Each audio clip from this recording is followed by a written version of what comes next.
Hi guys, happy morning. இன்றைக்கி special பொடலங்காய் கூட்டுங்க. ஒரு பாத்திரத்தில் தண்ணி ஊற்றிட்டு 2 டேபிள் ஸ்பூன் அளவுக்கு கடலைப்பருப்பு போட்டு வைங்க. இன்னொரு பாத்திரத்துலையும் தண்ணி ஊற்றி 1/4 கிலோ பொடலங்காய் இந்த மாதிரி கட் பண்ணி ஆட் பண்ணிக்கோங்க. 1/4 ஸ்பூன் மஞ்சத்தூள், 1/4 ஸ்பூன் மிளகாத்தூள், தேவைக்கேற்ப சால்ட்டை போட்டு வேக வைங்க. ஒரு மிக்ஸி ஜாரில் 2 பச்சை மிளகாய், கொஞ்சமாக சீரகம், ஒரு பிடி தேங்காய் போட்டு அரைச்சி எடுத்து வச்சுக்கோங்க.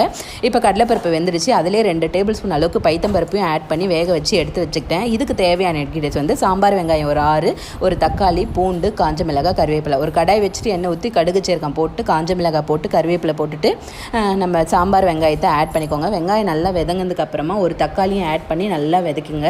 தக்காளி சாஃப்டானதுக்கப்புறமா பூண்டை நெசுக்கி போட்டுக்கோங்க. அப்போ தான் நல்லா வாசனையாக இருக்கும். கூடவே கொஞ்சமாக பெருங்காயத்தூள் ஆட் பண்ணிவிட்டு நம்ம வேக வச்சுருக்க பொடலங்காயும் ஆட் பண்ணி நல்லா மிக்ஸ் பண்ணி விடுங்க. கூடவே பருப்பையும் ஆட் பண்ணிக்கோங்க. ஆட் பண்ணிவிட்டு நல்லா மிக்ஸ் பண்ணிவிட்டு நம்ம அரைச்சி வச்சுருக்கோம்ல தேங்காய் சீரக பேஸ்ட், அதையும் போட்டு நல்லா மிக்ஸ் பண்ணி ஒரு கொதி வந்தவுடனே பொடியாக கட் பண்ண கொத்தமல்லி போட்டு இறக்கிடுங்க.